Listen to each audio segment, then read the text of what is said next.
Allow me to tell you about my mother-in-law, the undisputed queen of criticism.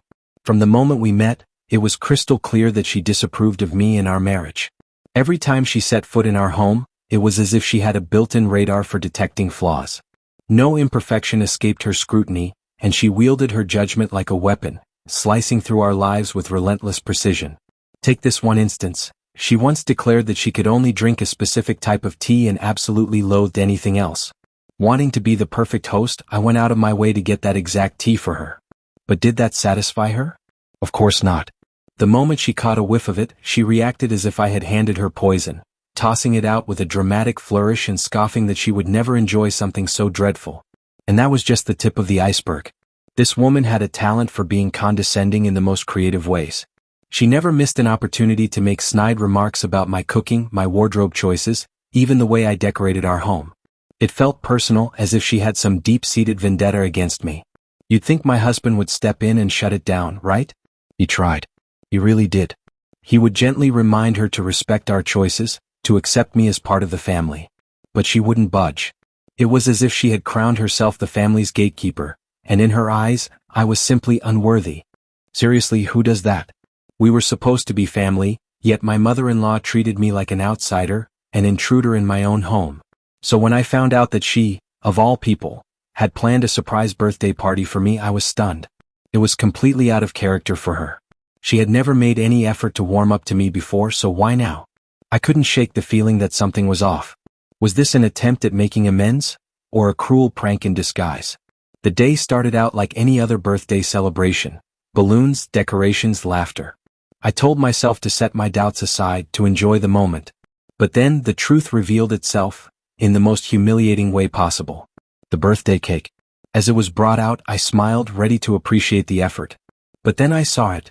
My husband's ex's name sprawled across the cake in bold, unmistakable letters. My heart stopped. How could this even happen? I instinctively turned to my mother-in-law, searching for an answer. And there she was, smirking. A smug, satisfied expression barely concealed beneath a mask of fake innocence. Then, as if this was some minor mistake, she casually dismissed it, claiming she had simply misspelled my name due to getting older and being forgetful. Right. Because that was so believable. Who accidentally replaces their daughter-in-law's name with their son's ex? No, this wasn't a mistake. It was a calculated insult, a jab designed to humiliate me in front of everyone. The room fell silent. The guests, unsure how to react, exchanged awkward glances. I fought to keep my composure, but inside I was boiling with hurt and rage. My husband was just as shocked as I was. He had genuinely wanted to surprise me with something special, a heartfelt celebration. But his mother had stepped in, convincing him to let her take charge of the entire event.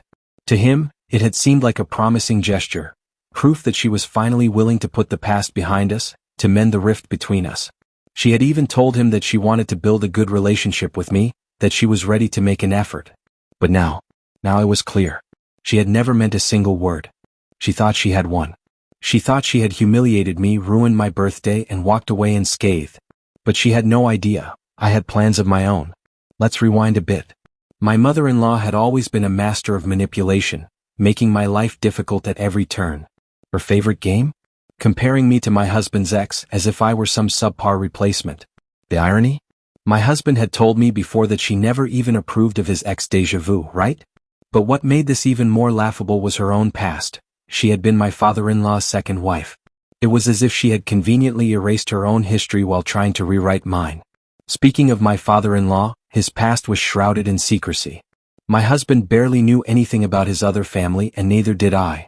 All we knew was that he had two families, but the other one wanted nothing to do with us. Whispers of a troubled relationship, of deep family fractures, always lingered in the background, but the details were buried beneath years of silence.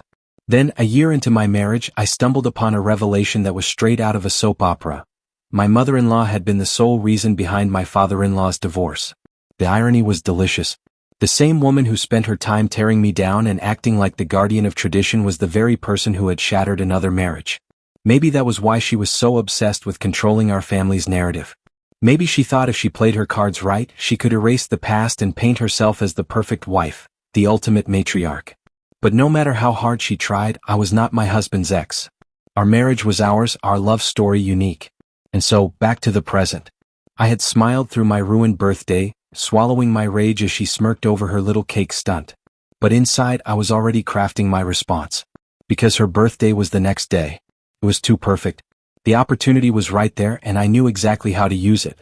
I made sure the bakery accidentally wrote my father-in-law's first wife's name on her birthday cake instead of hers. And then I played my part flawlessly, wide-eyed innocence, a little gasp of surprise and a perfectly delivered, "Oh no."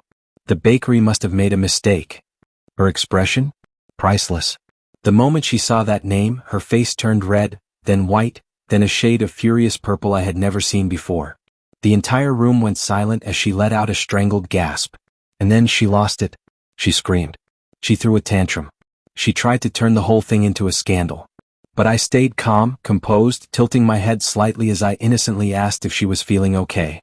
Inside, I was reveling in every second of her humiliation. My husband, bless his heart, tried to calm her down. He was utterly confused, torn between trying to console his raging mother and processing what had just happened. He turned to me, suspicion flickering in his eyes. "Did you do this on purpose?" he asked. I smiled sweetly. "Come on, I must have picked up the wrong cake." And he believed me. Oh, it was delicious. Did I stoop to her level? Maybe. But after years of being her target, after all the ways she had tried to make me feel like I didn't belong, I couldn't resist giving her a taste of her own medicine. And it felt amazing. Of course, she ran around complaining, playing the victim, claiming I had done it on purpose. But really, wasn't it just a cake? No need to blow things out of proportion, right? After all, that was exactly what she had told me on my birthday. The best part? The whole family was on my side. They had witnessed her theatrics for years and this time no one was falling for it. She had always thrived on drama, always ensured the spotlight was on her. But now she was left red-faced and fuming while everyone else laughed behind her back. My husband still seemed torn, unsure whether to defend his mother or trust me. But hey, let him think what he wants. My little secret was safe. And here's the real kicker, since that tiny mix-up, she's been eerily quiet. No more surprise visits, no passive-aggressive jabs, no nitpicking. Life has suddenly become peaceful. Maybe my prank hit her harder than I realized. Maybe, for the first time in her life, she realized that her dramatics weren't going to get her anywhere.